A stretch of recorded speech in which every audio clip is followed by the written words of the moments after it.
बिस्मिल्लाहिर्रहमानिर्रहीम। अस्सलाम वालेकुम। बात को आगे बढ़ाते हैं। हम बात कर रहे थे कि माहिर नफ्सियात जब बात करते हैं ज़हानत की तो उनको 5 चीज़ों में डिफ़ाइन करते हैं।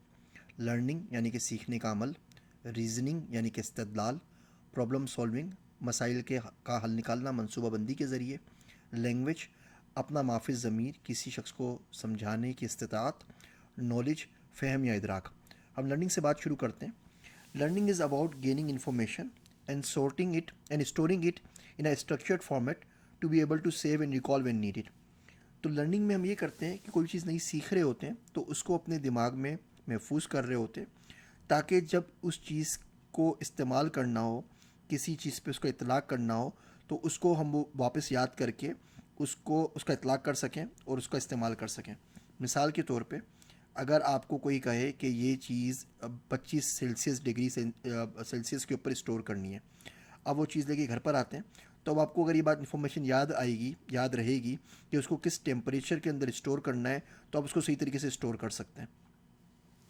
ये जो स्टोर नॉलेज होती है, it serve as the foundation for new and complex concept and theorems. ये बेसिक इन्फॉर्मेशन जो होती है, ये बुनियाद फराहम करती है कि इसके ऊपर आप स्टेक करके मज़ीद एल्गोरिथम्स को, मज़ीद नॉलेज को, इन्फॉर्मेशन को इस्तेमाल कर सकें। मिसाल के तौर पे अगर आपको ABCD या अलिफ बे आती होगी तो आगे आप ख़त लिखने की, लेक्चर लिखने की, पैराग्राफ लिखने की, मजमून लिखने की बात कर सकते हैं। लेकिन अगर आप अलिफ बे पढ़ने के बाद ही भूल जाएं तो आप जुमला बिल्कुल भी नहीं बना सकते।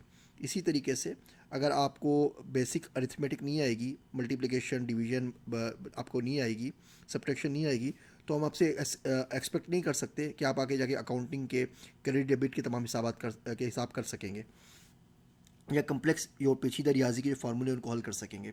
तो ये बेसिक फाउंडेशंस हमारी होती हैं, ये हमारे दिमाग में स्टोर हो जाती हैं और उनके टॉप ऑफ जाके हम स्टेक करके मज़ीद इन्फॉर्मेशन हासिल कर सकते हैं। जैसे बच्चे होते हैं KG क्लास में पढ़ते हैं, हम उनको कुछ इन्फॉर्मेशन देते हैं, बिल्कुल बेसिक सी होती हैं, तो यूँ समझ लें कि न्यूरल नेटवर्क में एक लेयर बन गई। फिर पहली क्लास में आते हैं तो दूसरी लेयर बन गई, दूसरी क्लास में आते हैं तो तीसरी लेयर बन गई। कुछ साल पहले तक हम फ्रॉड डिटेक्शन के लिए जो न्यूरल नेटवर्क पे एल्गोरिथम्स बनाते थे, तो उसमें हमारी मैक्सिमम जो कैपेसिटी थी 5-6 लेयर्स की थी। अभी गूगल का जो रिवर्स सर्च होता है उसके अंदर 1200 लेयर के न्यूरल नेटवर्क बने हुए हैं और इन चीज़ों को हम न्यूरल नेटवर्क वाले मॉड्यूल के अंदर तफसील से देखेंगे। It is difficult to believe और process new information with it contradicts with your stored information. अगर आपके पास कोई इन्फॉर्मेशन ऑलरेडी मौजूद हो और कोई नया आने वाला शख्स, नया आने वाला ज़रिया आपको इन्फॉर्मेशन दे रहा हो जो आपकी मौजूदा इन्फॉर्मेशन से कंट्राडिक्ट कर रही हो, तो उसको लेने में आपको दुश्वारी होती है। मिसाल के तौर पे हम सबको पता है पाकिस्तान 14 अगस्त 1947 को वजूद में आया।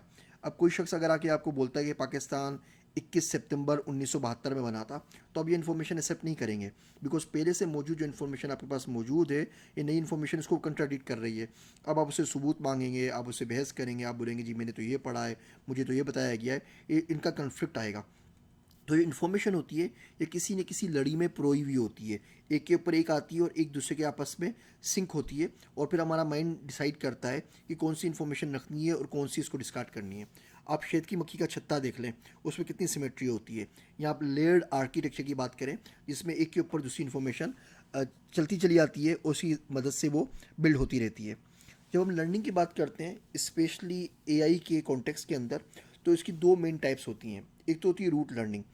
आपने शतरंज के खेल में 20 गेम पहले फ़लाँ चाल चली थी, अब वही चाल आपके पास सामने वापस आ गई, आपको याद है, आपकी मेमोरी के अंदर है कंप्यूटर की कि 20 गेम पहले फ़लाँ जब चाल आई थी तो आपने क्या चला था, आप वही चीज़ वापस कर देते हैं।